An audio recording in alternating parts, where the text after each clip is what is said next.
Bueno, pues muy buenas tardes a todos, buenas tardes a todas. En la charla que tenemos hoy, o en la conferencia que vamos a tener hoy, en relación con nuestro desarrollo del Plan Estratégico Universidad de Alcalá 2036, pues tenemos a José Manuel Pingarrón, que es el secretario general de Universidades, para hablarnos precisamente de cómo se ve desde el Ministerio de Universidades el futuro de la Universidad Española en su conjunto y que eso nos pueda servir para el desarrollo de nuestro plan estratégico. Voy a contar muy brevemente cómo va a ser el desarrollo.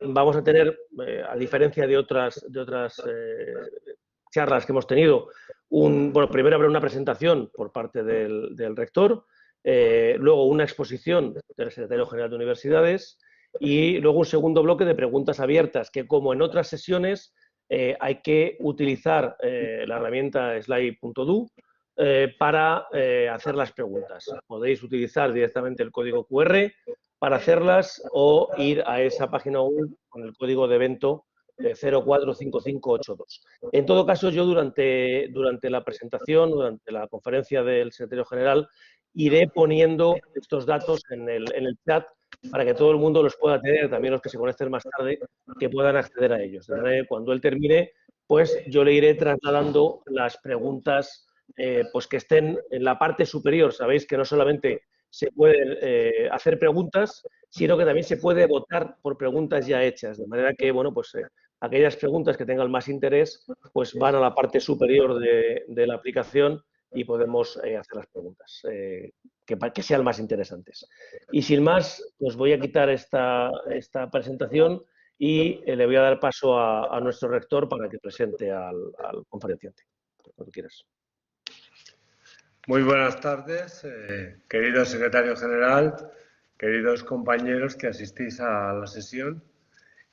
Voy a pasar a presentar al ponente de hoy, que es el secretario general de Universidades, don José Manuel Pingarrón, aunque yo creo que todos le conocemos, le conocéis, pero creo que no está de más que hagamos un pequeño repaso de quién es la persona que nos va a dirigir la palabra hoy.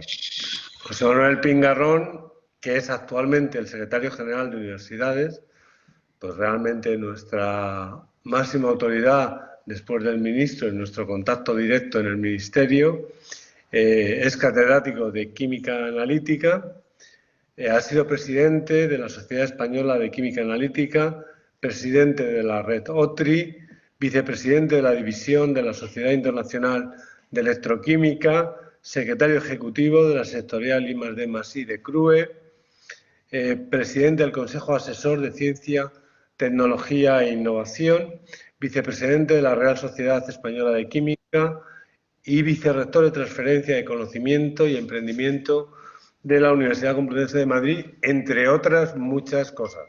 No he querido nombrarlas todas porque la vida académica y de gestión de nuestro secretario general, como ven, es muy rica. Yo creo que es un invitado excepcional para nuestra universidad por muchos motivos.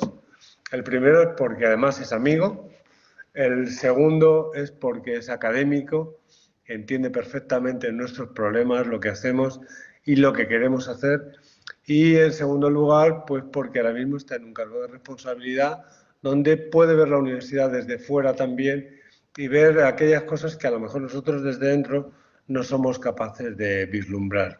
Así que te agradezco profundamente, José Manuel, querido secretario general, tu asistencia a esta sesión, donde estamos intentando desarrollar un verdadero plan estratégico, ver por dónde queremos que vaya nuestra universidad en la futura década, fundamentalmente. Creo que tus reflexiones nos van a ser muy útiles y de verdad te renuevo mi agradecimiento personal y el de la institución. Y también te pido disculpas por no poderme quedar a la sesión, pero como sabes tengo otro acto a continuación y he tenido que retrasarlo, pero no podía dejar de estar aquí viniendo nuestro secretario general. Así que muchísimas gracias de nuevo por venir y tienes la palabra para comenzar. Pues muchísimas gracias, querido rector, querido José Vicente y Juan Ramón, pues muchas gracias por esta invitación a estar en una universidad tan querida para mí desde todos los puntos de vista como es la Universidad de Alcalá, donde tengo buenos compañeros, compañeras, amigos, amigas Entonces, siempre que he ido y siempre que voy, disfruto de vuestra compañía y de vuestro cariño. Así que no hay nada que agradecer. Para mí es un placer estar aquí con vosotros.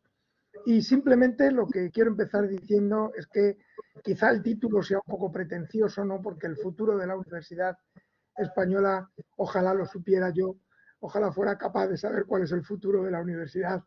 Pero sí que lo que podemos hacer es hablar un poco sobre la universidad que queremos, sobre la estrategia programática del Ministerio de Universidades y sobre la universidad que pensamos podemos crear en los próximos años.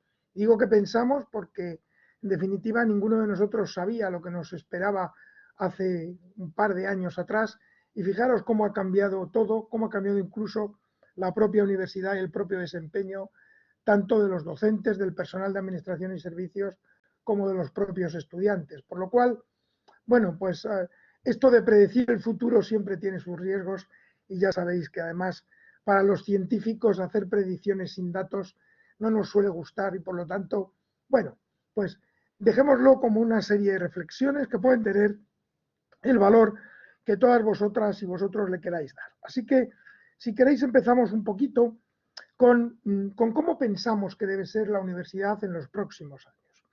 Claro, esto, lo que os voy a decir a continuación, es una mezcla de tres competencias que siempre es importante tener en cuenta. Sabéis que el Estado tiene lo que son las competencias básicas, la legislación básica en materia de universidades, pero que luego esa legislación básica tiene que venir desarrollada por las comunidades autónomas, que son las que tienen competencias en aspectos tan importantes como es la financiación o como es el despliegue de la oferta académica que hacen las universidades. Y evidentemente después está la autonomía universitaria, que en el margen, en el ámbito de sus funciones, deben y tienen que desarrollarla hasta el máximo posible. Por lo tanto, cualquier tipo de actuación a nivel ministerial tiene que tener en cuenta estas realidades competenciales. Poco podemos hacer sin la colaboración y sin la complicidad de las comunidades autónomas, y desde luego lo poco o lo mucho que podamos hacer tiene que garantizar esa autonomía universitaria, dándoles a las universidades la mayor confianza institucional posible y la mayor flexibilidad posible. Pero bueno, en el Ministerio es verdad que tenemos unas competencias muy importantes, como decimos muchas veces, tenemos el BOE, que no deja de ser un arma poderosa en algunas ocasiones, y que por lo tanto sí que podemos hacer cosas. Luego, ¿cuál es la visión que desde el Ministerio tenemos de cómo debe ser la Universidad Española en los próximos años? Bueno, voy a empezar tocando algunos puntos que tampoco tiene que ser por un orden estricto de prioridad. Lo tenemos puesto así porque es la estrategia del Ministerio, que ya está publicada, incluso que tenéis en la página web del Ministerio, y yo lo que voy a hacer es ir desarrollando algunos de los puntos fundamentales. A ver, el Ministerio de Universidades tiene competencias sobre el sistema universitario español en su conjunto. ¿Qué quiere decir con esto? Quiere decir que el sistema universitario español comprende tanto las universidades públicas como las universidades privadas. Esto es así y es una realidad con la que se convive y con la que tenemos que procurar tener las mayores ventajas competitivas con respecto a otros países, y también proporcionar lo que es el fin último de la universidad, que es un servicio a la sociedad lo más completo posible. Luego, de esa realidad tenemos que partir. Tenemos que partir, que es un sistema universitario complejo, heterogéneo, con universidades muy grandes, con universidades muy pequeñas, universidades muy generalistas, universidades muy especializadas. Hay universidades de todo tipo, muy investigadoras, menos investigadoras, en fin. Es un sistema universitario complejo. ¿Cuál es el modelo de este sistema universitario español? Desde luego, el modelo que persigue el Ministerio de Universidades es que, independientemente de que la universidad sea pública, sea privada, sea presencial, sea no presencial, sea híbrida, sea del tipo que sea, tiene que dar un servicio a la sociedad española de calidad. Este es el objetivo fundamental. No hay diferencias entre el tipo de universidad en cuanto a que la oferta y las funciones que desarrolla tienen que tener un mínimo de calidad contrastable. Esto es muy importante, independientemente del tipo de universidad que sea. Luego, evidentemente, nosotros tenemos más competencias sobre la universidad pública. Sobre las privadas tenemos, como digo, ese marco general, pero luego dentro de lo que es el desarrollo de las universidades privadas en el marco del derecho privado, pues ahí hay veces que solo tenemos, bueno, pues unas competencias muy generales. Pero en el marco de la universidad pública, sí, ahí sí que tenemos competencias importantes. Entonces, por ejemplo, hay dos competencias desde el Ministerio que en este año y pico que lleva el Ministerio de Universidades, pero ya previamente de cuando estábamos dentro del Ministerio de Ciencia, Innovación y Universidades entonces, también se empezaron a poner las bases sobre lo que os voy a contar a continuación. Es fundamental poner en el centro de todo este debate al estudiantado. Es evidente que las universidades hacen muchas labores, pero la labor, digamos, esencial, desde el mismo momento en que, obviamente, sin la existencia de los estudiantes no existiría la universidad, existiría otra cosa, pero no la universidad, pues es poner en el centro de la actividad universitaria a los estudiantes y, por tanto, que nuestra actividad, incluyendo también la investigación y la transferencia de conocimiento, tenga como objetivo último proporcionar a los estudiantes una enseñanza de la mayor calidad posible. Esto es otro objetivo irrenunciable, enseñanza de la mayor calidad posible. Y aquí me gustaría hacer algo que bueno, yo creo que se ha hecho bastante poco, o quizá no se ha hecho tanto como se debería. Y es romper una lanza en todos estos meses tremendos que hemos pasado todos en favor tanto de los profesores, profesoras, como el personal de administración y servicios, como también de los estudiantes, porque han puesto lo mejor que han dado todos y cada uno de los colectivos para que el curso pasado, los exámenes, el curso nuevo y todo lo que nos venga por delante se pueda hacer de la mejor manera posible. ¿Ha habido fallos? Seguro que sí, naturalmente que sí, porque ninguno estábamos preparados para lo que se nos viene encima.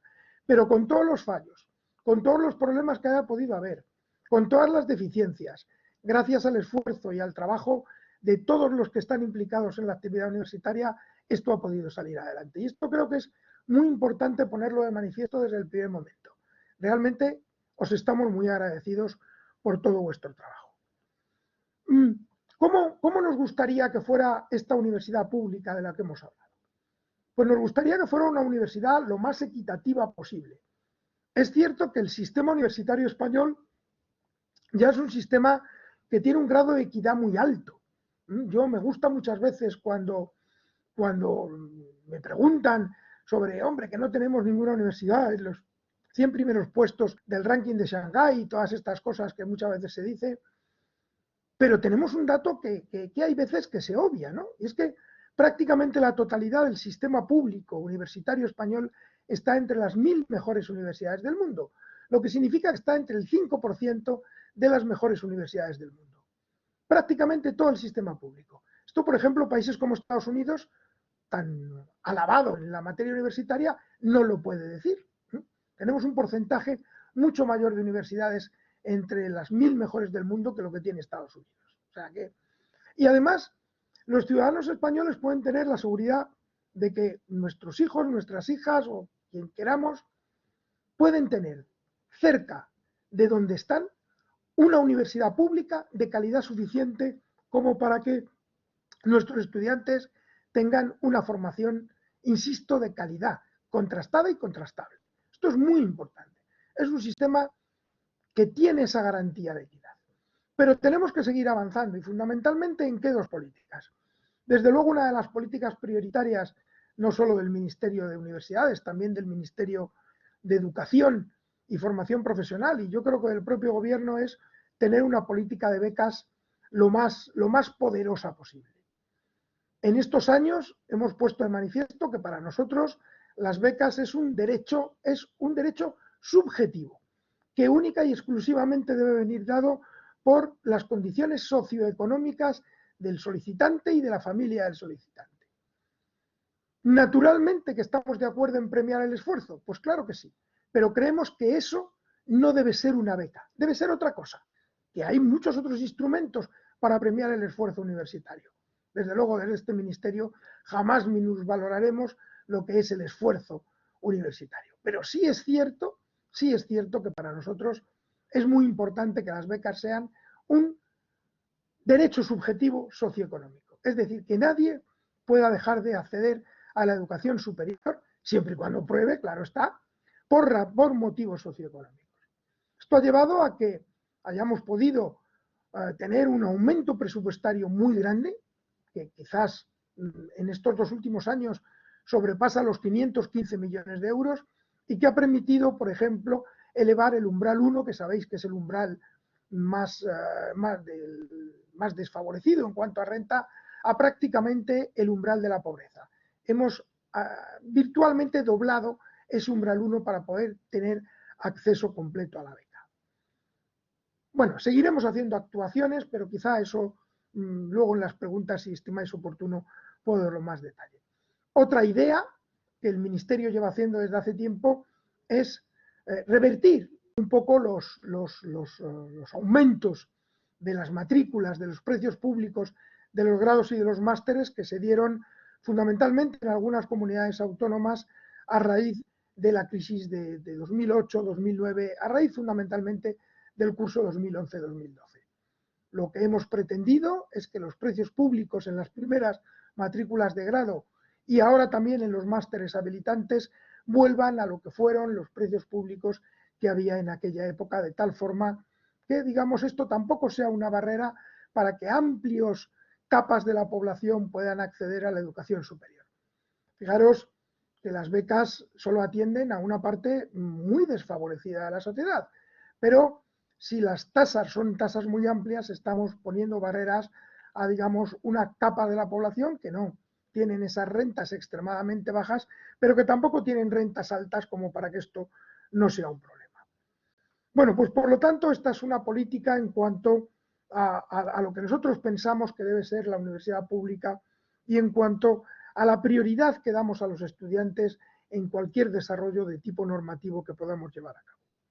El segundo de los puntos es que nosotros pensamos, creemos, estamos convencidos en que tenemos que diseñar una universidad que sea productora de conocimiento. Bueno, eso hoy en día no tenemos que incidir en que la investigación es una herramienta fundamental para el avance de las sociedades y para que las sociedades tengan cada vez más una mejora en su calidad de vida, en su empleabilidad y en su bienestar, en definitiva, de todo el mundo. Es decir, nosotros pensamos que sin investigación no hay universidad. Tampoco hay universidad sin investigación.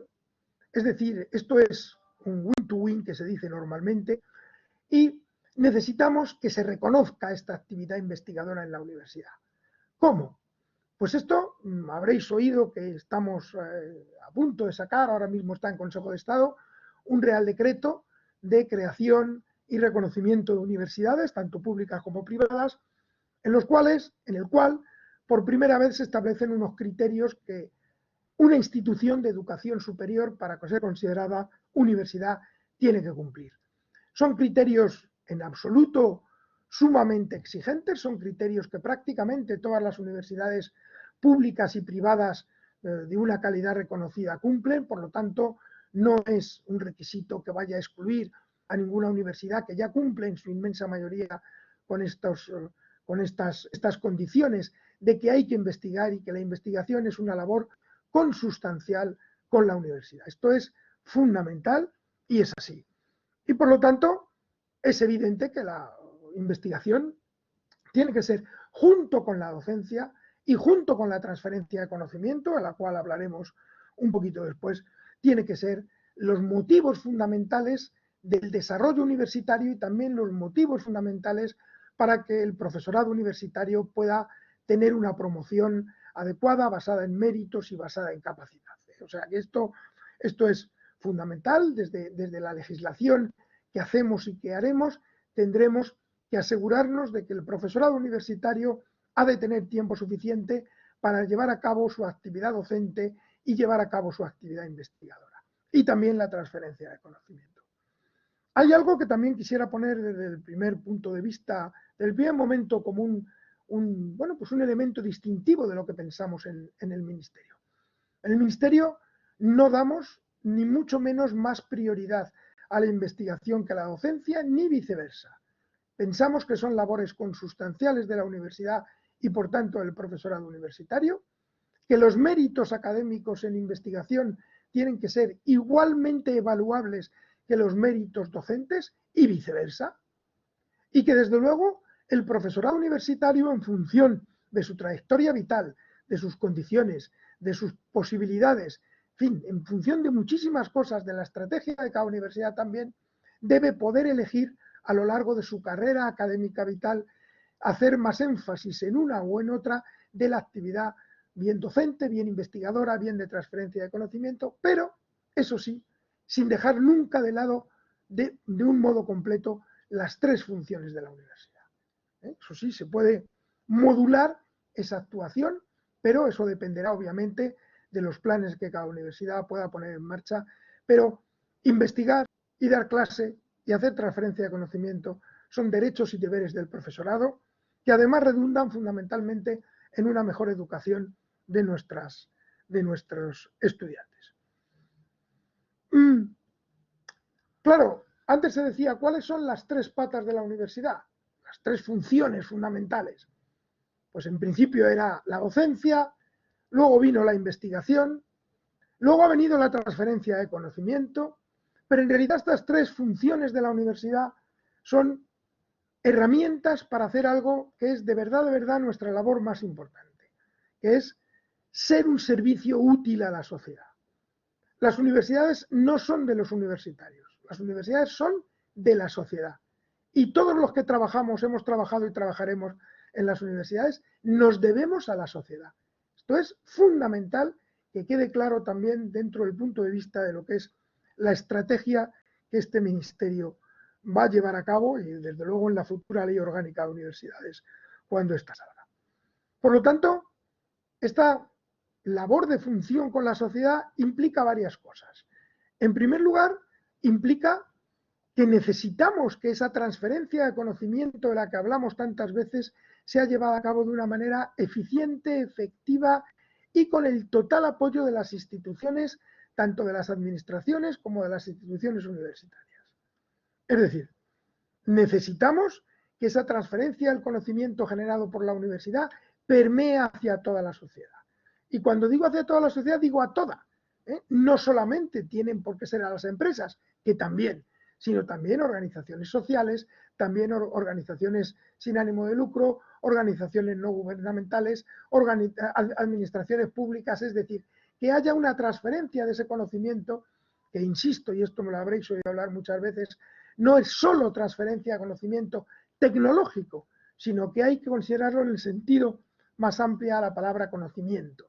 El conocimiento es global y puede ser tecnológico, científico, humanístico, social, cultural, artístico, de cualquier tipo. Pues esa transferencia de conocimiento tiene que ser otra de las labores fundamentales de la universidad.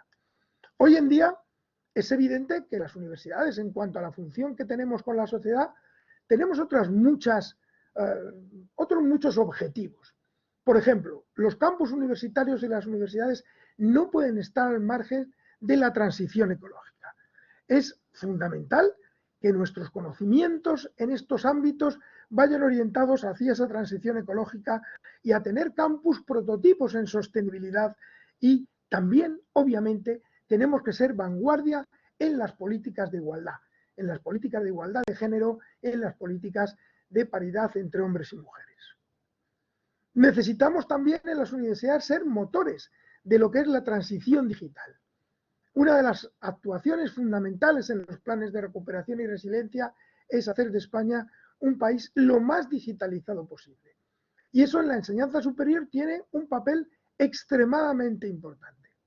De hecho, una de las actuaciones que vamos a hacer directamente con las universidades a través de estos fondos de recuperación es establecer un plan que se llama Unidigital, por el cual daremos fondos a las universidades para que hagan proyectos de actuación común para mejorar la digitalización de sus campus. Esto es fundamental. Y no porque creamos en este ministerio que la docencia ha cambiado o va a tener que cambiar. No. O sea, nosotros en el ministerio somos fervientes partidarios de la presencialidad en las universidades. Esto está claro. O sea, siempre queremos que la presencialidad sea un hecho distintivo de lo que es la enseñanza superior. Pero es cierto que las herramientas de las tecnologías de la información y de la comunicación, las herramientas digitales, nos han enseñado a que éstas pueden ser un instrumento complementario extremadamente útil e importante dentro de lo que es la estrategia docente de una universidad, sin necesidad de cuestionar la presencialidad, que en ningún momento se cuestiona desde el Ministerio, pero sí podemos tener herramientas complementarias en este tipo. Y no digamos, claro, cuando ha pasado la tragedia que nos ha ocurrido, que de la noche a la mañana, como digo, hemos tenido todos que aprender a ser absolutamente digitales en nuestra docencia, en nuestra evaluación, en fin, hasta casi en nuestra investigación.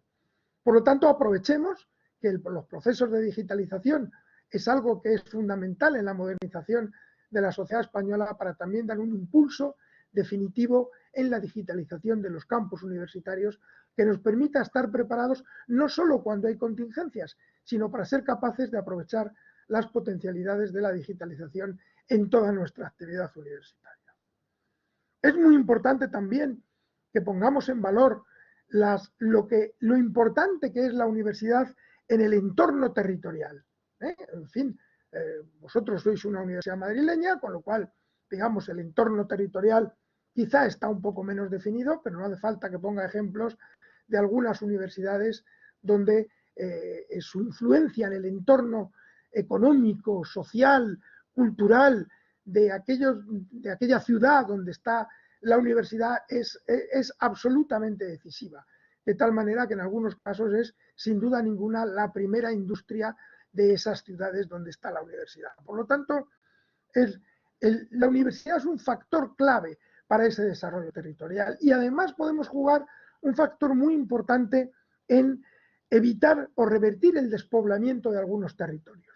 Para eso podemos utilizar, en el caso del Ministerio, a la Universidad Nacional de Educación a Distancia, para, utilizando sus centros adscritos, llevar la educación superior a aquellos territorios que se están despoblando y, por lo tanto, poner nuestro granito de arena para que esa despoblación no se lleve a cabo y que los jóvenes y las jóvenes puedan encontrar un futuro en esos territorios mediante el acceso a la educación superior.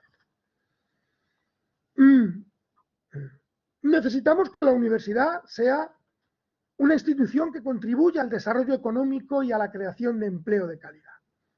Para ello, la universidad, dentro de sus funciones, una es tener una oferta educativa que tenga en cuenta esa capacidad de generar empleos con un valor añadido lo suficientemente importante como para producir una sociedad o para ir hacia una sociedad española basada en el conocimiento y en la innovación. Es evidente que hay muchas estrategias y muchos instrumentos para potenciar esta empleabilidad de nuestros egresados. Lo que son las prácticas externas, lo que es la colaboración con empresas, con sindicatos, con instituciones, con diputaciones, con organismos, con nuestro entorno sanitario. Es extremadamente importante que tengamos una actividad coordinada para que ese desarrollo económico y esa creación de empleo de calidad sea lo más importante posible. Fijaros que ahora mismo hay una polémica con este Real Decreto de Organización de Enseñanzas que habéis visto que ya se ha colgado en la página web y que por lo tanto ya entramos dentro de lo que es el periodo de alegaciones y de petición de informes a los diferentes ministerios y a las diferentes instituciones. Hay algo que se ha criticado mucho, ¿no? O que se ha criticado en parte, no mucho, porque como en todo no puedes tener una unanimidad en las decisiones. Hemos optado porque los grados universitarios sean de 240 créditos y hemos optado porque no haya grados universitarios de 180. Aparte, obviamente, están los que por directivas europeas tienen 300 o 360, pero eso los dejo aparte, ¿no? Entonces, ¿esto por qué? Esto forma parte de un modelo educativo que es el que tenemos, que, en fin, puede estar acertado o no, y opiniones hay para todos los gustos, pero que por lo menos creemos que es un modelo coherente. Fijaros que algunos de los poquísimos títulos de 180 créditos que había en el sistema universitario español eran títulos de grado, me estoy refiriendo, en fin, muy especializados. No quiero poner ningún ejemplo porque sería señalar alguna universidad en concreto y no es oportuno. Pero eran grados con una especialización enorme. Esos grados con una especialización enorme, claro, están sujetos al mundo cambiante de las necesidades de la sociedad. Y a lo mejor un título que hoy en día, que es tan concreto, pues parece ser que tiene una empleabilidad importante, pues a lo mejor dentro de 5 años ya no. Entonces nosotros pensamos que, digamos, a la entrada al mundo laboral, por abajo, entenderme ese abajo de la mejor manera posible, ¿eh? Estamos hablando de lo que es la carrera universitaria. Por abajo tiene un papel fundamental la formación profesional superior, de grado superior, que estamos con el Ministerio de Educación viendo cómo impulsar las pasarelas para que los estudiantes de FP superior o los estudiantes de grado puedan tener pasarelas para moverse entre los dos niveles educativos, pero creemos que esos títulos, esos grados o esos estudios de especialización tan grande en una determinada área muy ligada al mercado de trabajo es probablemente quizás la labor de estos títulos de formación profesional de grado superior. Luego, nosotros creemos que un grado universitario tiene que tener una formación generalista sólida, suficientemente sólida para poder cambiar luego, dependiendo de cómo evolucione la sociedad, hacia lo que la sociedad nos demande. Pero que eso se consigue mejor con unos grados generalistas, con una formación, como digo, sólida y que te permita, bueno, pues tener un grado formativo suficientemente importante. Y creemos que con 4 años esto se consigue mejor que con 3. Además, que esto es algo que no se suele decir casi nunca en estas discusiones, es que en España se entra a la universidad 1 año antes que en la mayoría de los países europeos. Es verdad que en muchos de estos países los grados son de 3 años, pero también es verdad que entran a la universidad 1 año más tarde. Con lo cual, bueno, y además también otra cosa que no se dice es que los grados en Estados Unidos, en Japón, en Corea, en China y en mucha parte de Europa también son de 4 años. Es decir, que no estamos haciendo nada raro. Pero, y luego, evidentemente, aparte de estos grados, sí que hay una formación especializada, quizá más especializante que lo que eran los títulos de formación profesional, que son nuestros másteres universitarios. ¿Vale? Nuestros másteres universitarios. Y aquí quiero hacer hincapié en un par de cosas. En esta nueva legislación que estamos sacando, creemos que es el momento oportuno de que haya una diferenciación clara y sin ambajes a ningún tipo de dudas entre los másteres oficiales y los másteres propios de las universidades. Las buenas universidades no tienen un problema con esto, pero hay algunas, que no me atrevo a llamarlas de malas, pero hay algunas que de alguna manera, pues con criterios los que tengan, ¿no? Hay una pequeña confusión, no sé si interesada o no interesada, entre lo que son los másteres oficiales y lo que son los másteres propios. Sabéis que los másteres oficiales tienen que pasar por el filtro de las agencias de calidad y por lo tanto tienen un marchamo de calidad que está garantizado, porque los criterios son los criterios del Espacio Europeo de Educación Superior. Hay universidades que sus másteres propios pasan por el filtro del sistema interno de garantía de calidad sin ningún problema, perfectamente, pero hay otras que no. Y entonces es verdad que sobre todo en los países latinoamericanos yo he tenido varias quejas por parte de embajadores durante estos años donde se me ha dicho que sus conciudadanos en alguna forma se sienten engañados cuando les ofertan másteres como si fueran másteres oficiales que luego no lo son y que luego a la hora de tener ese título y acceder a determinados empleos se dan cuenta que no son másteres oficiales, que por lo tanto no tienen la misma validez. Bueno, nosotros ahora en la legislación que estamos proponiendo queremos que los másteres propios se llamen siempre másteres de formación permanente, es decir, que haya una diferenciación clara entre lo que son los másteres oficiales y los másteres no oficiales, y también que las universidades necesiten dar una evaluación positiva por parte de los sistemas internos de garantía de calidad a esta oferta de másteres de formación permanente. De tal manera que con estos problemas, evitemos estos problemas. Naturalmente, esta formación permanente, esta formación continua a lo largo de la vida es un elemento fundamental de las universidades para lograr la recualificación de todos los egresados y de toda la población española, lo que ahora se llama upskilling y reskilling, que es en definitiva que adecuar los conocimientos y las capacidades y habilidades de cada uno a lo que la sociedad va demandando en su momento. Pues bien, las universidades, a través de sus centros o las estructuras que tengan de formación permanente, son sin duda ninguna un instrumento fundamental para este upskilling y reskilling. Luego, os he dicho al principio que tenemos un sistema universitario muy complejo y muy diferente. No solo entre unas comunidades autónomas y otras que también, sino dentro de una misma comunidad autónoma entre unas universidades y otras.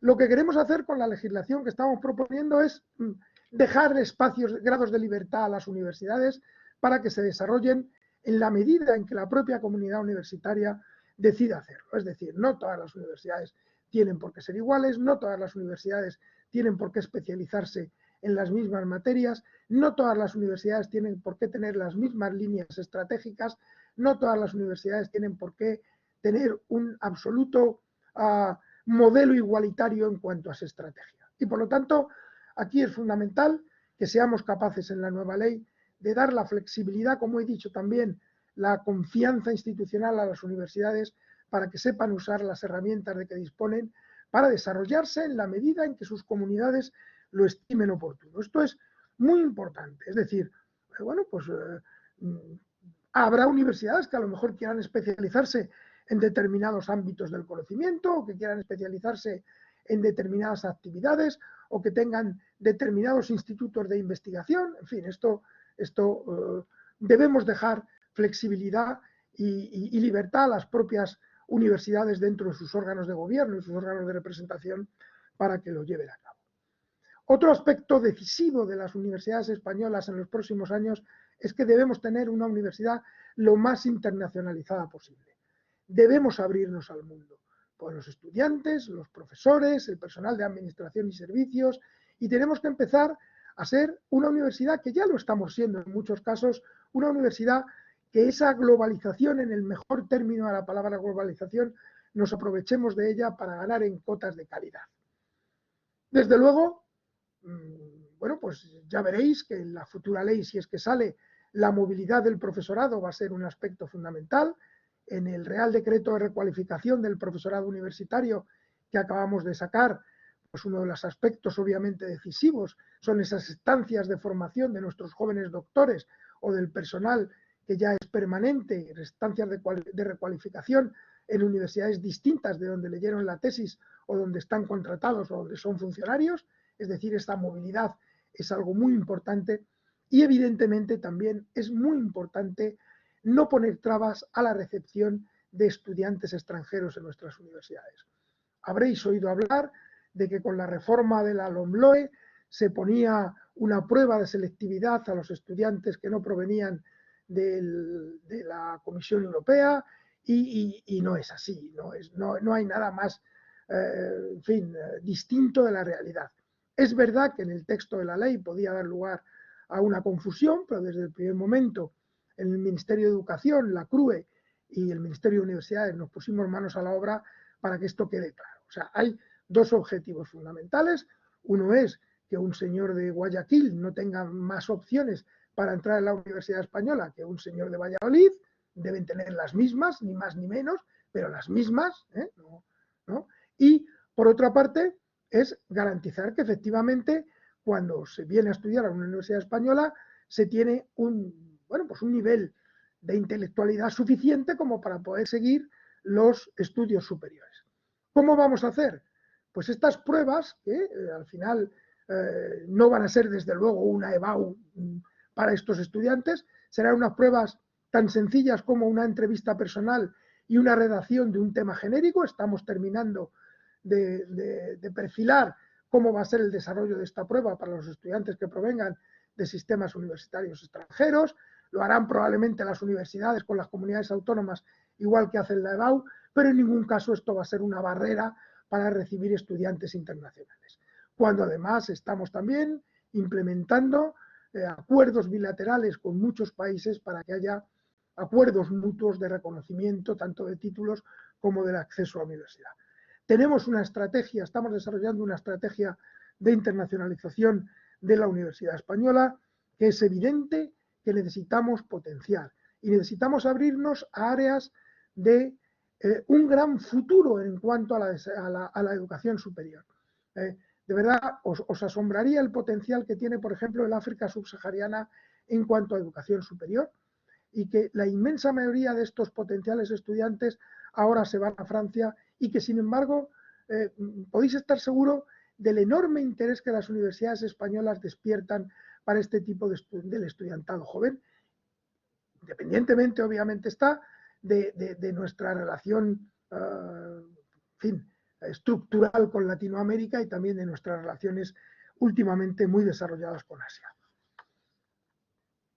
Necesitamos que la universidad sea un espacio de libertad y debate cultural.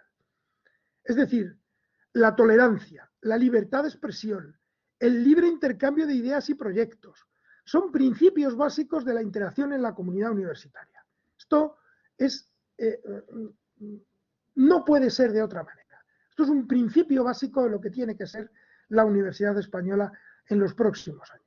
Y por lo tanto, debemos tener normas que permitan que la convivencia dentro de los espacios universitarios sea una convivencia efectiva, sea una convivencia real y sea un objeto que no dé lugar a controversias. También sabéis, o si no lo sabéis os lo adelanto, que el próximo martes irá a Consejo de Ministros el proyecto de ley de convivencia universitaria, donde se deroga el Real Decreto de Disciplina Académica del año 1954 y donde, en una buena coordinación con la CRUE y con la representación estudiantil, creo que se ha hecho una norma de convivencia universitaria que veréis que es una norma muy adecuada para lo que es la Universidad Española hoy en día. ¿Qué necesitamos para hacer todo esto? Bueno, pues digamos, necesitamos unas normas que permitan que todos estos desarrollos se lleven a cabo de una manera lo más eficiente posible. Para ello, ¿cuáles son las normativas que estamos desarrollando? Bueno, ya os he nombrado dos reales decretos, el de creación y organización de enseñanzas y el de creación y reconocimiento de universidades y el de organización de enseñanzas. Uno sustituirá a lo que era el 420-2015 y otro sustituirá a lo que era el 1393-2007. Bueno, además hay un tercer Real Decreto que va a modernizar lo que son los procedimientos de homologación y declaraciones de equivalencia de títulos extranjeros, que es un cuello de botella tremendo que estamos en el Ministerio, y luego, por supuesto, quizá lo que más os importe es la nueva ley orgánica del sistema universitario. Ahora mismo lo que estamos es en plena consulta con todos los actores de toda la comunidad universitaria, y yo diría no universitaria, porque evidentemente ya hemos hablado con los rectores, con las comunidades autónomas, con los sindicatos, con los representantes de estudiantes, con los consejos sociales, en fin, y hemos hablado con prácticamente todos los grupos parlamentarios en el Congreso de los Diputados, con las organizaciones empresariales, con la COE, con CEPIME, es decir, estamos hablando con todo el mundo para recabar las ideas que puedan conformar esta ley orgánica del sistema universitario. El Ministerio tiene el compromiso con el Gobierno de tener un borrador, un anteproyecto, mejor dicho, de ley para llevar a Consejo de Ministros durante el otoño de este año. Una vez que se lleve a primera vuelta a Consejo de Ministros, como es una ley orgánica, esto tiene muchos trámites después pasará al Congreso y habrá un periodo de negociación muy amplio con todos los actores y con todos los grupos políticos, con todo el Parlamento. Es decir, que desde que se lleva a primera vuelta a Consejo de Ministros hasta que la ley salga, si es que sale publicada en el BOE, pasará un tiempo suficientemente amplio. Lo que os quería comentar es que hay 7 bloques fundamentales, aparte de algún otro, pero hay 7 bloques fundamentales. Dejo de lado lo que es la regulación de enseñanzas y la creación de universidades, porque ya está en el Real Decreto, en los Reales Decretos, aunque obviamente eso se trasladará a la ley. Pero, ¿qué hay en la ley que no esté en los Reales Decretos? Bueno, pues como digo, 7 bloques fundamentales. Uno, que tiene que ver con el personal docente e investigador, lo que conocemos coloquialmente como Estatuto del Personal Docente e Investigador. Estuvimos trabajando durante muchos meses en lo que es esta parte de la ley. Había que hacer algunos cambios de la Ley Orgánica de Universidades, de la LOU, para poderlos implementar. Esto llevó una negociación larga y compleja, tan larga que al final resulta que prácticamente nos hemos solapado con lo que es el propio desarrollo de la ley orgánica. Y por tanto creemos que con buen criterio, como que esto sería una reforma de una ley orgánica y por tanto tendría que ir al Parlamento, creo que con buen criterio hemos dicho, bueno, pues no tiene sentido hacer una reforma de la LOU y a los 4 meses hablar de una nueva ley, ¿no? Y por lo tanto hemos introducido esta parte del Estatuto del PDI o del PDI como uno de los bloques fundamentales de la nueva ley. En segundo lugar, hay un bloque que es extremadamente importante, que es el modelo de financiación de las universidades públicas. Claro, hay un consenso bastante amplio en que este modelo de financiación tiene que, por un lado, cubrir las necesidades corrientes de las universidades, es decir, tiene que cubrir lo que se llama una financiación estructural de las universidades, que cubra las necesidades del día a día, lo que cuesta en abrir la persiana y el tener las funciones docentes e investigadoras y transferencia de conocimiento formales cubiertas.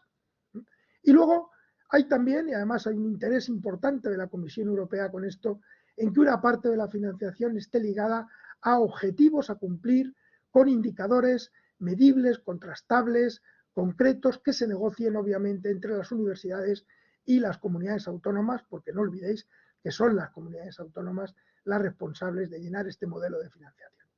Y luego algún tipo de necesidades de financiación singulares, como pueden ser pues la interinsularidad o que algunas universidades tienen edificios históricos con muchos gastos, que os voy a contar a vosotros, ¿no? Y algunas cosas que pueden dar lugar, como la especialización de algunas enseñanzas que pueden dar lugar efectivamente a alguna financiación singular.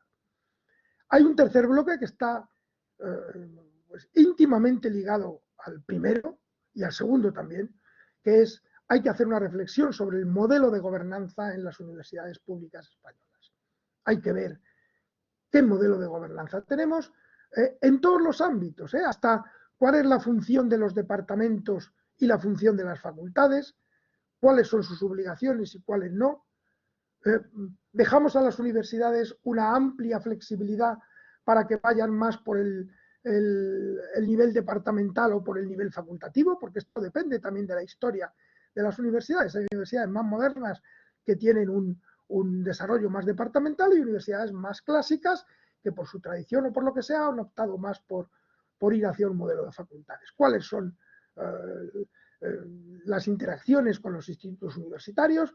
Parece claro también que hoy en día es una obviedad que el concepto de departamento no tenga ni muchísimo menos por qué estar unido al concepto de área de conocimiento, que es un concepto bastante caduco, porque hoy en día tanto la investigación como la docencia es muy transversal y por tanto las áreas de conocimiento como las conocimos hace 20 años creo que no tienen mucho sentido. Tiene que haber un tamaño mínimo de los departamentos, de los centros, sí o no.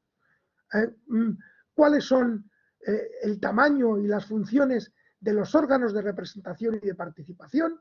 ¿Cómo tienen que ser los claustros? ¿Para qué sirven los consejos de gobierno? ¿El tamaño es mayor o menor? ¿Cuáles son las competencias? Lo mismo los consejos sociales. ¿Cuáles son las competencias? ¿Quiénes tienen que ser miembros de los consejos sociales? Todo esto, como veis, es un amplio momento de discusión. Evidentemente, quién o no puede ser rector, cómo se elige al rector o la rectora, qué modelos hay de elección, viendo cómo se hace en Europa, por qué podemos hacer en la Universidad Española. Debemos dar flexibilidad para que las universidades, en función de sus estatutos, elijan uno u otro modelo. ¿Cómo se eligen los decanos, directores de escuela, las decanas? ¿Cómo hay ese tipo de elección? ¿Qué pasa con la elección de los directores de departamento? Es decir, que como veis el modelo de gobernanza es un modelo muy complejo, que estamos ahora mismo escuchando las opciones, las opiniones de todo el mundo y que obviamente cuando tengamos ese anteproyecto de ley plasmaremos lo que es la opinión del Ministerio. Pero ya os digo que un poco la idea también es que en fin, dar a las universidades esa cuota de flexibilidad que nos han pedido siempre para ellas mismas decidir su destino. Un cuarto bloque, mejor dicho, va a estar dedicada, como no puede ser de otra manera, hacia la investigación y la transferencia de conocimiento. Bueno, ahora mismo estamos en un momento, junto con el Ministerio de Ciencia, para ser capaces de hacer un anclaje normativo que no existía, por ejemplo, en el Real Decreto de Retribuciones de Profesorado, para poder sacar la primera convocatoria reglada del sexenio de transferencia tan aplaudido y tan querido, pero que luego a la hora de plasmarlo en una realidad legal, pues tiene y tenía problemas que de verdad estamos intentando por todos los medios entre los dos ministerios buscar un anclaje legal para poder sacar la convocatoria dentro de este año 2021. La transferencia de conocimiento es fundamental, es decisivo porque además, como también sabéis todos vosotros, España está entre el 11 y el 12 país de producción investigadora. Nuestra producción investigadora y nuestro marchamo investigador es incluso mejor que el que nuestra inversión en I+D+I podría dar lugar a cabo. Hacemos un gran esfuerzo, pero sin embargo, cuando nos vamos hacia los indicadores de innovación, ahí bajamos bastante en los rankings y hay que hacer algo que permita potenciar y valorar la transferencia de conocimiento.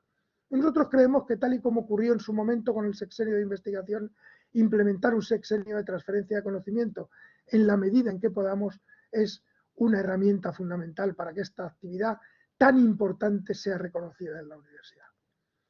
Evidentemente, habrá un bloque, ya voy por el quinto, que es un bloque que tiene que ver con los estudiantes, la adecuación de lo que es el estatuto del estudiante y su plasmación en una ley orgánica, pues es evidente que será otro de los aspectos fundamentales de esta nueva ley orgánica del sistema universitario. Como también habrá un bloque dedicado al personal de administración y servicios y a la consideración del personal de administración y servicios como un personal técnico esencial para que las universidades desarrollen las funciones que la sociedad les demanda. Es decir, creemos, y esto estamos absolutamente convencidos, de que la práctica totalidad de la comunidad universitaria piensa así, que el papel del personal de administración y servicios es fundamental en muchas tareas y desde luego en tareas que tienen que ver con la investigación y la transferencia de conocimiento juegan un papel decisivo. Pues hay que buscar que este personal tenga una carrera profesional bien definida dentro de estas estructuras más modernas de lo que es la universidad como herramienta de servicio a la sociedad en cuanto a la docencia, la investigación y la transferencia de conocimiento. Por lo tanto, que el PAS sea de verdad, tenga una definición de un PAS moderno, que además lleve a cabo las gestiones que están bastante mejor preparados que nosotros, que el PDI, para llevar a cabo algunas gestiones, como son pues, los proyectos, la gestión de los proyectos de investigación, por poner un ejemplo, ¿no? Que esto sea una realidad y que se reconozca en la ley.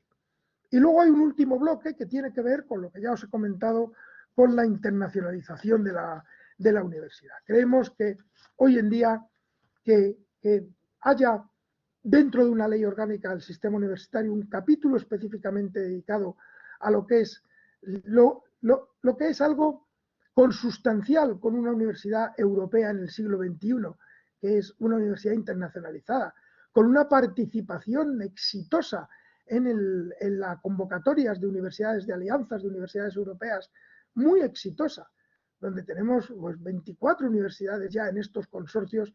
Creemos que es fundamental que esto se vea plasmado por la ley y que desde luego vayamos en este camino. Así que eso es lo que queremos hacer, eso es lo que estamos haciendo. Como veis, hay muchas cosas que están puestas en marcha, hay 3 reales decretos, la ley de convivencia universitaria, los 2 reales decretos de concesión directa, uno el de recualificación y otro el unidigital, más luego la futura ley orgánica del sistema universitario español. Todo eso en este año 2021. Así que, desde luego, se nos podrá decir que tenemos más o menos éxito, pero desde luego que estamos trabajando, os lo garantizo, que es un trabajo enorme, pero muy ilusionante, y que desde luego para llevar a cabo bien este trabajo contamos con vuestras opiniones, vuestras dudas, vuestras críticas, todo lo que estiméis oportuno para que cuando esto salga adelante salga con el mayor consenso posible y sobre todo sirva para hacer de la universidad una universidad mejor, una universidad, como digamos marca el anagrama de lo que es esta estrategia ministerial, una estrategia al servicio de la sociedad y de la ciencia. Esto es lo que queremos que sea la Universidad Española en los próximos años. Y bueno, pues ya veremos si tenemos éxito, pero esto es una labor de todos, de la comunidad universitaria, de los que estamos momentáneamente con responsabilidades políticas, de los grupos políticos, de las comunidades autónomas. Es una tarea común, ilusionante y, en fin, en la que estamos a vuestra disposición siempre para escucharos y para atenderos y para saber que, desde luego, en este ministerio somos plenamente conscientes de que estamos aquí circunstancialmente, pero que, como ha dicho el rector antes, yo soy un catedrático de Química Analítica de la Universidad Complutense de Madrid, que más tarde o más temprano volveré a mi universidad y que, desde luego, antes, durante y después, pues soy uno de los vuestros. Así que, con plena confianza, me podéis utilizar para lo que queráis, para contarme vuestras inquietudes. Y bueno, pues yo creo, Juan Ramón, que me he ceñido al tiempo, más o menos, que me habíais dicho. Perfectamente ceñido. O sea, habíamos quedado en más o menos terminar ahí media esta primera parte y realmente ha sido, vamos, estupendo. Te advierto y ya quiero anunciar a todos los que nos están oyendo que no va a ser posible contestar a todas las preguntas. Hace 10 minutos que me he entretenido en contarlas, había 35. Entonces, es evidente que no vamos a poder atender todas, porque seguro que en estos 10 minutos ha habido más. Pero sí que hay algunas que han despertado mucho interés y con esta herramienta, como además van subiendo a la parte de arriba, pues yo creo que las podemos ver. De hecho, para que te des una idea, a los 2 minutos ya había 4 preguntas. Llevabas 2 minutos hablando y ya había gente que tenía interés por saber cosas. La pregunta que más impacto ha tenido es una que salió sobre las 5, o sea, que ni siquiera es de las primeras. Y está muy unida con otra que sí es de las primeras y tiene que ver con la burocracia, ¿vale? Con esa tortuga de Mafalda, no sé si tú eres lector de Mafalda, pero que tenía su tortuga que se llamaba burocracia. Y las dos preguntas, yo las creo que están muy relacionadas, son las dos que están arriba del todo. La primera tiene que ver con la contratación pública y, bueno, lo plantean como un problema a la hora de adquirir productos y la pregunta concreta es si se ha pensado flexibilizar su aplicación en las universidades. Y luego la segunda, que yo creo que está muy relacionada y te las planteo juntas, dice que un problema que tiene el sistema universitario actual es la excesiva burocracia, que además cada vez va más. ¿Es un problema sin solución? Quizá estas dos preguntas, no sé si hay algo previsto sobre esto y luego continuamos con las siguientes. Muy bien, pues muchas gracias. A ver, la burocracia es un problema no solo de la universidad. Yo les digo a mis compañeros que cuando vuelva a la universidad jamás me voy a volver a quejar de la burocracia que hay en la universidad viendo lo que hay aquí. No, en fin, no os podéis imaginar el incontable número de informes que hay que pedir para sacar cualquier cosa. No os podéis imaginar lo que es esto. Es cierto que esto proviene de una época en la que tenía una finalidad, yo no sé si declarada o sin declarar, que era un control estricto del gasto público, que evidentemente cumplió su función y que por las circunstancias que sean, bueno, pues no se ha revertido todo esto. Yo creo que hay instrumentos factibles, tanto en la administración como en las universidades, para que sin eliminar del todo ese control, porque esto es fundamental, o sea, estamos usando fondos públicos y los fondos públicos tienen que estar perfectamente controlados, porque si no podemos tener un problema, pero sin eliminar ese control de los fondos públicos hay maneras de flexibilizarlo. Es decir, pues tener lo que es la financiación permanente, la fiscalización permanente, en lugar de la fiscalización ex ante, potenciar la fiscalización a posteriori por resultados. ¿Cuál es el problema? Porque nosotros constantemente estamos diciendo a los ministerios encargados de estas tareas que esto hay que hacerlo así, pero bueno, pues ellos tienen sus cautelas, fundamentalmente porque sí, nosotros vemos la universidad y vemos que, hombre, es que nosotros, pero es que aparte de la universidad hay muchos otros sectores, ¿no? Por ejemplo, hablando de la ley de contratos públicos. Pues nosotros ya conseguimos en su momento, yo no estaba en el ministerio todavía, pero sí que estaba en CRUE, que hubiera un cierto incremento en los contratos menores, en la ley de contratos públicos, porque, por ejemplo, para el ministerio sigue siendo el tope de 15.000, ¿no? Esto se subió para las universidades y con aquellos pliegos de contratación, en fin. Pero cuando hablamos con esto, lo que nos dicen es, sí, claro, pero es que si hacemos eso para universidades, mañana viene el sector del turismo, pasado el sector del transporte, porque todos son especiales, ¿no? Y hay que tener un cierto control del gasto público. Nosotros creemos de todas maneras que hay herramientas, hay herramientas. De hecho, yo he procurado no hacer ninguna mención a la ley de contratos del sector público cuando hablemos de la financiación de las universidades españolas. Es decir, mejor no nombrarlo, porque si en algún momento podemos o aumentar esos límites o flexibilizarlo, pues esto será bueno. También es verdad que una de los aspectos fundamentales que tiene esta mayor flexibilidad y esta profundización en la autonomía universitaria es que tiene que venir indisolublemente acompañado por un mecanismo de transparencia y de rendición de cuentas. Esto es fundamental. O sea, la utilización de los fondos públicos tiene que ser absolutamente transparente y hay que tener medios para que esto sea así y un modo efectivo de rendición de cuentas. Si avanzamos por el camino de la transparencia y de la rendición de cuentas, yo estoy convencido que los mecanismos de este control exhaustivo del gasto en las universidades y en los centros públicos de investigación, creo que podremos empezar a irlo relajando. Creo que todo va unido dentro de esto también.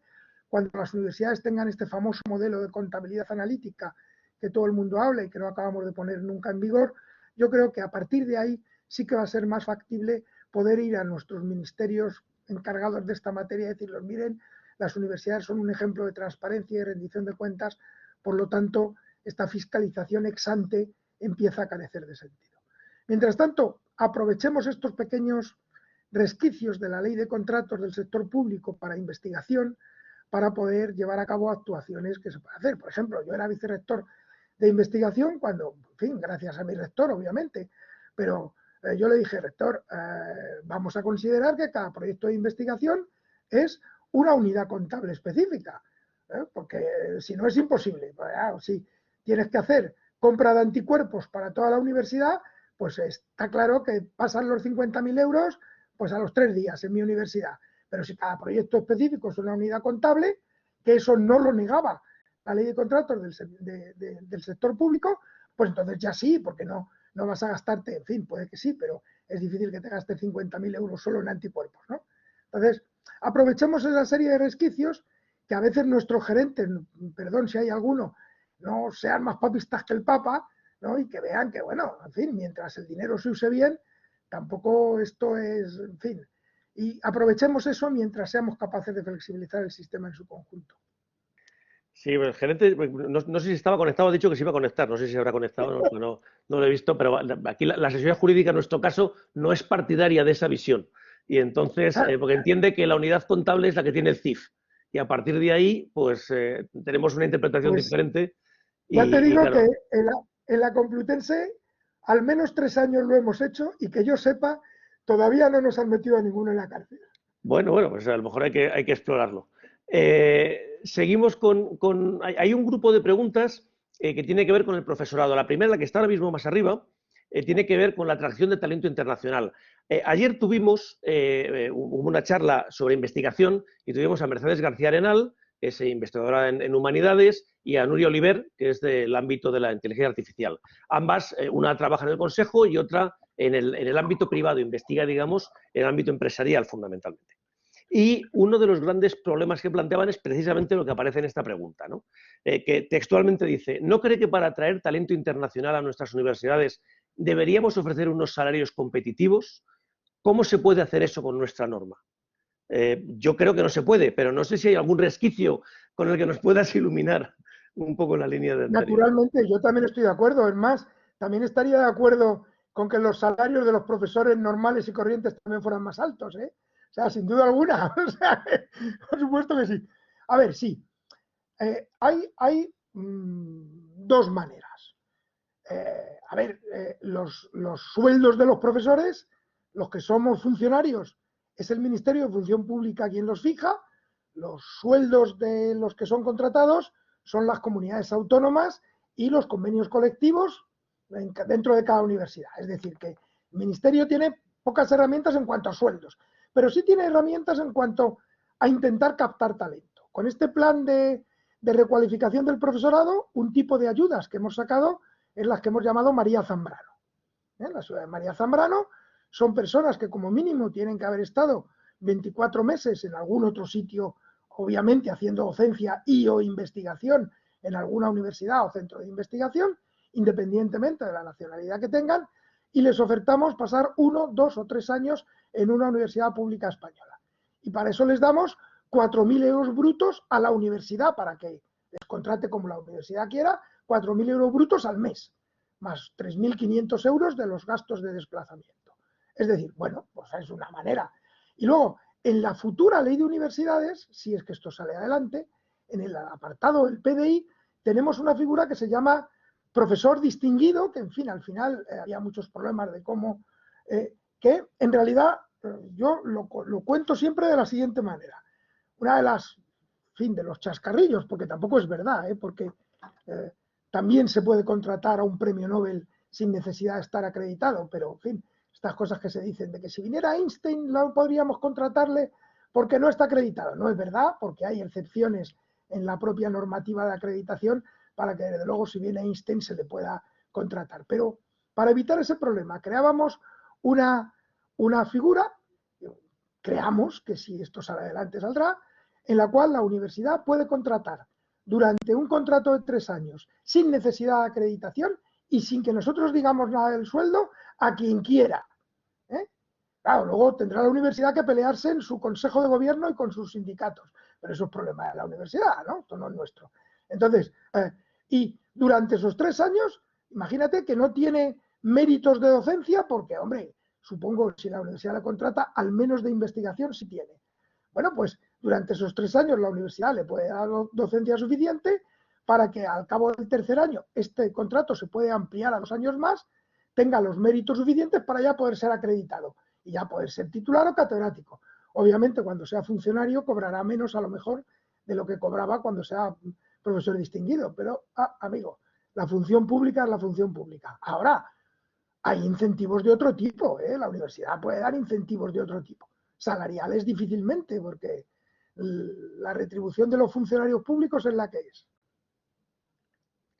Muy bien, muchas gracias. Voy a saltarme una pregunta que habla sobre enseñanza de calidad, lo digo para los que estén viendo la lista de preguntas, porque hay un bloque que sigue con el tema del profesorado y yo creo que es interesante verlo. Te las voy a hacer un poco todas de golpe porque lo mismo, creo que tienen mucha relación. Tiene que ver con la acreditación del profesorado y bueno, pues tiene relación con la anterior, creo que es el momento.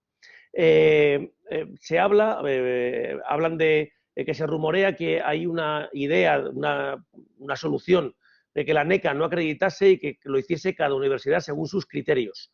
Se rumorea que eso en algún momento se ha planteado. Y la pregunta es si sería endogámico.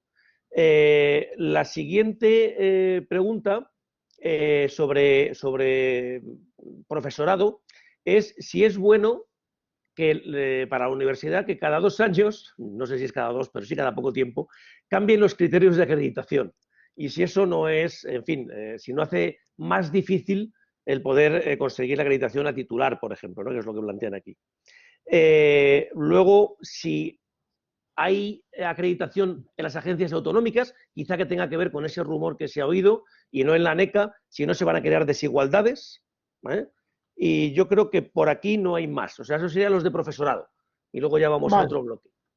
La acreditación siempre la va a hacer ANECA. Ahora, lo que sí proponemos en la futura ley es que la entrada a la universidad, lo que es la entrada, solamente se tenga que ser doctor. Y que ahí serán las universidades quien ese primer contrato, que sería lo que es ahora el ayudante doctor, no necesite acreditación. Eso sí, bien. Pero luego, para estabilizarse y para promocionarse, se necesitará la acreditación a titularía catedrático. Claro, seguro, Los criterios de acreditación Sabéis que por ley se revisan cada 2 años, pero que se revisen no quiere decir que se cambien. O sea, revisiones si se ve que hay algún defecto. Por ejemplo, pues hace un poco tiempo se vio que los criterios para la acreditación de los médicos clínicos no eran apropiados porque se tenía bastante poco en cuenta la experiencia clínica, ¿no? Y bueno, pues eso se cambió, pero no va a haber unos cambios radicales porque, hombre, esto ya lleva muchos años de funcionamiento. Y las agencias, a ver, cada agencia de calidad tiene sus competencias. La agencia de calidad de ANECA tiene los funcionarios. Los laborales, pues si la universidad firma un convenio con ANECA para que sus laborales también sean evaluados, pues también los laborales. Pero luego hay agencias autonómicas que tienen competencias en la evaluación de su profesorado laboral. Pues tienen las competencias y las tienen. Lo que hacemos es, a través de REACU, que es la red de agencias de calidad del Estado, decirles, hombre, haya unos mínimos de calidad homogéneos para todo el Estado. Y a partir de ahí, de esos mínimos de calidad, cada comunidad autónoma puede hacerlos más exigentes, pero los mínimos sí que deben ser homogéneos en todo el Estado. Perfecto. Continuamos, a ver si nos da tiempo a 2 o 3 preguntas más, porque yo entiendo que hasta las 6 no nos va a dar tiempo mucho más, pero bueno. Cuando se habla de enseñanza de calidad, y esta es una pregunta bastante del principio, digamos, ¿bajo qué parámetros o variables se sustenta? O sea, ¿qué es lo que se entiende por enseñanza de calidad? ¿O qué es lo que está pensando cuando se habla de enseñanza de calidad? Sí, son las enseñanzas que están avaladas, evaluadas y aseguradas por las agencias de calidad que están inscritas en el Registro Europeo de Agencias de Calidad y que, por tanto, ponen en marcha los criterios de evaluación del Espacio Europeo de Educación Superior. Esto, así de claro. Las agencias de calidad son las encargadas y las garantes de que esa calidad se cumpla. Pero no pone cada agencia lo que quiere. Son los principios de ese Espacio Europeo de Educación Superior. Bien. La siguiente pregunta es una que tiene que ver precisamente con algo que también salió ayer, que es la multidisciplinariedad, ¿no? Que es algo que, bueno, pues las 2 investigadoras de ayer eran muy favorables a que hubiera mucha multidisciplinariedad en la investigación, y la pregunta concreta es si no sería favorable para una formación universitaria generalista mayor interacción entre las disciplinas durante la formación. Habla de aislar menos las disciplinas. En este sentido, yo no sé si la persona que ha escrito esto ha visto el borrador de Real Decreto, pero yo sí lo he visto ya. Y hemos pasado de 5 ramas de conocimiento a 20 y muchos ámbitos de conocimiento, creo que es como se llaman, los que aparecen y los que se van a dividir las titulaciones. ¿Eso puede encapsular más las titulaciones? Esta pregunta ya es mía en relación con esto, porque como es algo novedoso, no sé muy bien cuál es la interpretación que deberíamos hacer a esto. No, al revés, al revés. A ver, esto que os he dicho antes de romper la relación biunívoca área de conocimiento antigua departamento va por ahí, precisamente para favorecer la multidisciplinariedad. Entonces, ¿qué ocurría ahora con el Real Decreto que hay? Que las materias básicas de cada titulación las tenías que poner de tu rama de conocimiento, ¿vale? Es decir, pues en matemáticas puedes poner química o en química matemáticas, pero no puedes poner filosofía, por ejemplo. Sin embargo, ahora lo que decimos es, de esas 60 materias básicas, 30 tienen que ser de tu mismo ámbito de conocimiento, es decir, de química. Pero otras 30 pueden ser de otros ámbitos de conocimiento. Es decir, puedes poner economía, cosa que ahora no puedes. O sea que precisamente el sentido es el contrario. Vale.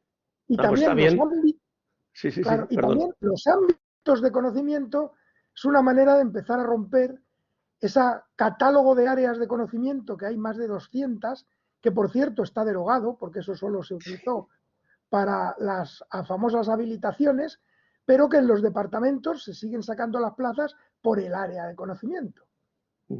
Sí, así. Nosotros desde luego seguimos utilizando las áreas de conocimiento para las plazas. O sea, es un hecho. Claro. O sea que bien. Una pregunta que yo creo que también es muy interesante. La norma establece que el profesor universitario es docente e investigador. La docencia está muy clara, está bastante clara la actividad, pero la investigación no está definida, la actividad investigadora. Se debería explicitar, se debería definir cómo debe ser esa actividad investigadora. Intuyo que tiene que ver con el control de la actividad, porque está claro que si damos X horas de clase, pues las damos, pero nadie nos exige investigar una serie de horas en proyectos. Nadie te exige nada. Entiendo que va por ahí la pregunta porque es un tema recurrente dentro de nuestro proceso de plan estratégico. Es un tema que está saliendo mucho. Nosotros siempre decimos que queremos que el PDI sea PDI, es decir, que dé clase y que investigue. En proporciones, eso cambia mucho porque depende de la trayectoria vital, depende de las estrategias de la universidad y depende de muchas cosas. Esto, ahí además no nos podemos meter. Pero lo que sí decimos y queremos decir en la ley es que el profesor tiene que tener tiempo para hacer docencia e investigación.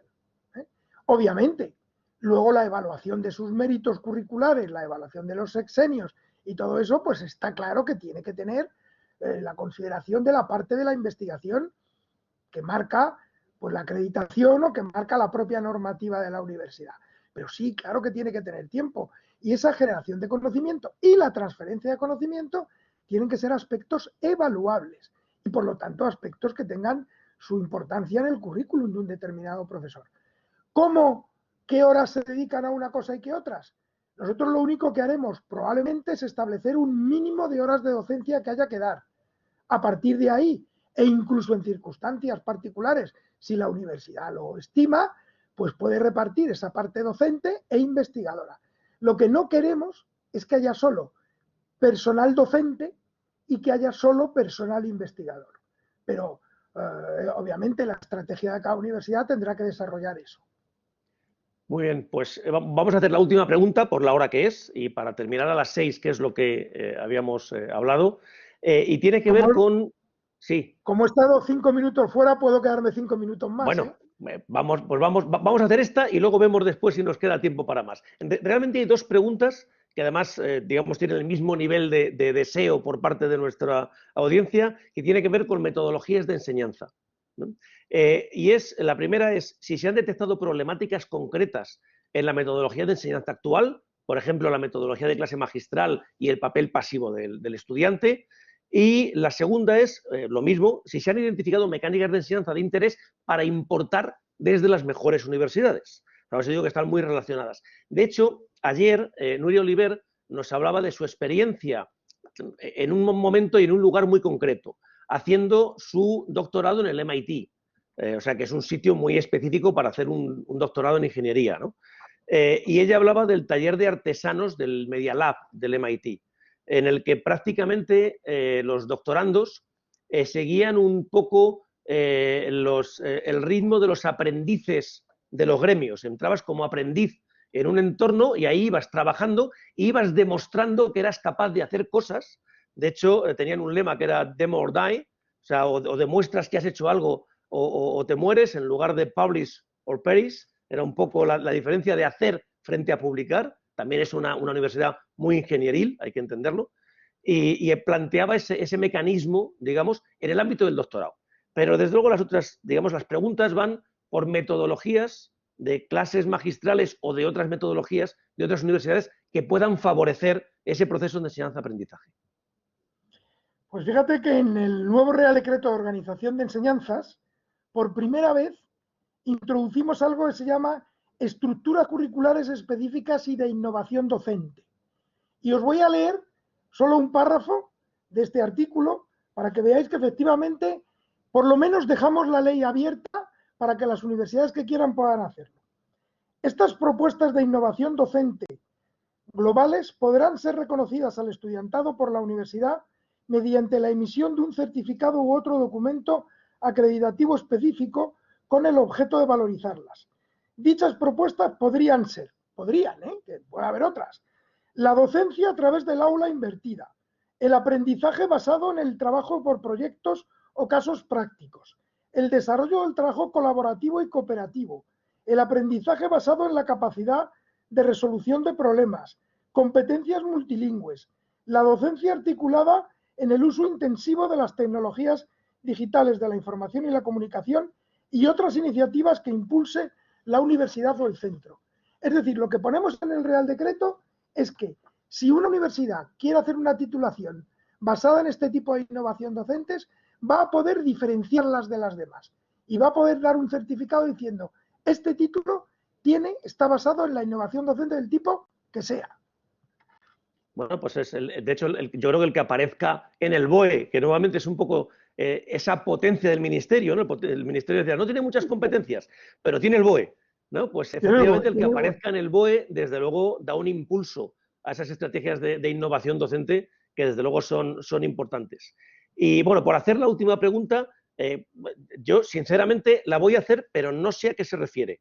Espero que se pueda entender. Lo digo porque no me he leído el informe 2050 y la pregunta va sobre el informe 2050.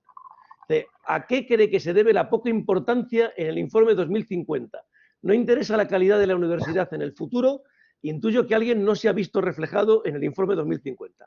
Entonces, no sé, yo como no lo he visto, no sé muy bien de qué va, pero por si puedes dar alguna pincelada sobre lo que aparezca de las universidades en esa estrategia 2050. Bueno, pues tengo que decir que hoy me han pasado esta mañana el enlace para descargarme el informe 2050. Es decir, no me lo he leído. Lo que sí sé es que en el informe 2050 se habla sobre educación. Entonces, supongo que cuando se habla sobre educación y sobre los objetivos de la educación superior está incluida dentro de esos objetivos. Pero realmente no puedo contestar con más detalle porque, insisto, me lo han pasado esta mañana, el enlace, y por lo tanto no me lo he leído. Está claro. Bueno, yo creo que son las 6:03. Vamos a cortar aquí, agradeciéndote desde luego pues el que hayas venido a nuestra universidad, como siempre, con la máxima disposición, como siempre ha sido, y de verdad yo creo que es un lujo el tener a un compañero, como decías antes, al frente de la Secretaría General de Universidades, porque bueno, pues es alguien que entiende perfectamente cuál es la situación de las universidades y yo creo que eso pues al final es una ayuda para todo el sistema universitario español. Muchas gracias de verdad y muchas gracias a todos los asistentes porque bueno, pues creo que la cosa ha estado interesante. Me hacen una observación mis compañeros de que te haga una pregunta específica que está por aquí, está un poquito más abajo, pero hay alguien del equipo del plan estratégico que tiene mucho interés, ¿vale? Y es una pregunta sobre los Ramón y Cajal. Dice, parece que los Ramón y Cajal se van a extinguir. ¿Qué hay de cierto en esto? Pues yo te la hago y con esto ya sí que de verdad te agradezco el que hayas estado con nosotros. Bueno, esa pregunta debería ir para el Ministerio Hermano de Ciencia e Innovación porque los Ramones y Cajales son ellos. A ver, por lo que yo sé, que obviamente estamos en coordinación constante y continua, pero en el caso en que las figuras de Ramón y Cajal, el programa no aparezca así, se integrará dentro del nuevo contrato de inserción en el sistema español de I+D que conllevará la reforma de la ley de la ciencia. Pero sí, eso sí, prefiero que los detalles los conteste mi compañero, el secretario general de investigación. Perfecto, sí, pero vamos, es de esperar que aunque cambie el nombre, la figura siga existiendo en otro formato. Sin duda, vale. No puede ser de otra manera. Bueno, pues muchas gracias y perdona este último atraco. Y como digo, pues eso, muchas gracias por haber estado y muchas gracias a todas las personas que habéis estado asistiendo a esta charla. Muchísimas gracias. Pues muchas gracias a todos vosotros y vosotras. Buena tarde. Gracias.